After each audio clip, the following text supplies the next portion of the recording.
Hi everybody, my name is Lorraine Murray. I'm the founder of Connected Kids and author of several books about teaching children meditation.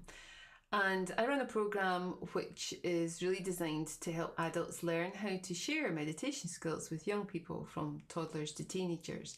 But the reason I'm sharing this short video with you is because I had an amazing email from someone who had been on one of my webinars where I talk about the Connected Kids method, the way that we teach meditation to young people. And if you're interested in that, please have a look at our website, teachchildrenmeditation.com, and just search for webinar. And we have one coming up early part of next year if you want to join us. So the email she sent me afterwards raised some really interesting questions, and I thought, this is, I'm sure, questions that other people might have considered before.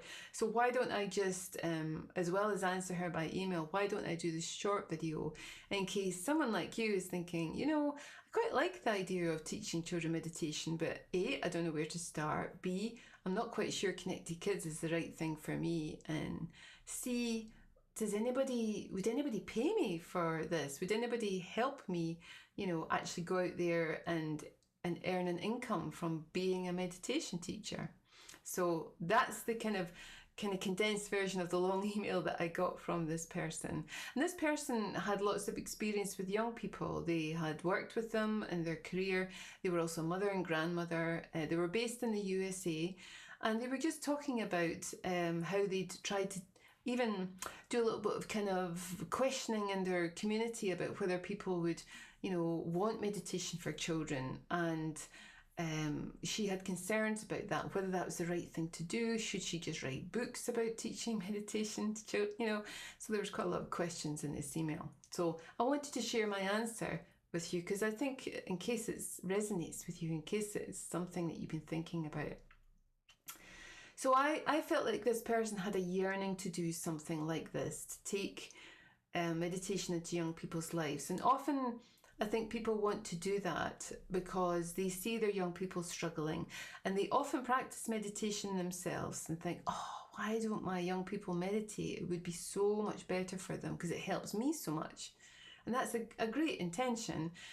Sometimes we have people who have never meditated and want to come on the program, and it's because they've heard lots of hype about the benefits of meditation and mindfulness, and they want to learn how to do it too, to share with young kids. So, or when I say kids, toddlers to teenagers, that's who we cover in our program. So I think it's quite true for most people that this is how they feel, that they have this purpose, this something they want to do. But I find that when people come on the program, that sometimes that might change. So what do I mean by that? Well, there's a purpose at the beginning, but sometimes when they start to develop their skills through the program and to really tune into their needs and what makes them passionate about what they want to do, they start to realize that they need to tailor it slightly. They need to change it. There's another aspect to it they hadn't considered before. And this is really good because this kind of almost brings clarity to the person who's on our program. So whereas they might have thought, I want the certificate, I want to be accredited, I want to have this, evidence that I can teach children meditation. Sometimes we get many people actually, who go, I want to do it this way, or there's something else I want to create alongside this. And that's brilliant. That's exactly what we want from people who come on the program, because we're not cloning meditation teachers. We're trying to create, I suppose, or bring out the essence of the person who wants to learn to teach children meditation. So that's one aspect of it. And then she went on to say how she'd be considering our program for a year, and she stayed connected to us and been following us. And again, that doesn't surprise me because my background, as well as obviously teaching meditation, I also have a background in working with therapies and working with energy. I used to teach Reiki as a Reiki master, different levels. And I bring a lot of that awareness of energy into the course. I think that the course itself has a particular resonance and energy about it, which is really quite unique. And I've been doing this for over 20 years, and I've never come across anything like this. I know there's a lot more choice now, which is fabulous, but there's something very unique about the way that we train people to become a meditation teacher, whether that's for personal use or for professional use. So it didn't surprise me, and I was kind of saying to her, I often find the people that the course resonates with, it's like a key in a lock. It matches the frequency of the people who come on the course. So if you're listening to me now and you're still listening, thank you. You know, there's something about what we do is of interest to you, and you want to maybe find out more. If it doesn't resonate with you, you might not still be here. You might have moved on. But that's okay, because I felt it over and over again when I've been teaching, the energy, the resonance. And sometimes it's as much for the person, what they're going to learn about themselves and develop and heal within themselves, as well as what the skills and the knowledge they're going to acquire in order to share meditation with young people. So whether someone decides to come on our program and learn to teach their own kids, or to go down the accredited certification route to do this professionally, the key things I have found when I've been teaching people is that it helps them establish the age and stage of children that they really want to work with. So initially you might think, well, and I often get asked the question, do you work with really young children, toddlers, teenagers? The method that we use is the same, but it is adapted for different age and stage. But really it depends on the teacher, because you might not want to work with toddlers, you might not want to work with teenagers, and that's okay. You really want to work with the age and stage group that you enjoy and are passionate about, and leave it to someone else to take care of the one that's maybe not your passion. That's okay, and that's part of the program, helping you to, I suppose, curate that and to establish and have some clarity over that too. Also, it's important for us that you build a style of work or business that works for you. So, if you think, oh my goodness, I'm going to be out all the time, I've got to go into schools, I've got to, what's interesting for me over the years, what established itself, was that some of our Connected Kids tours don't actually go into schools. They do one-to-one work. They establish their own groups, for example, but some of it's one-to-one, some of it done online, some of it done in person, and that's an evolution of where we started, and that's what's right for them.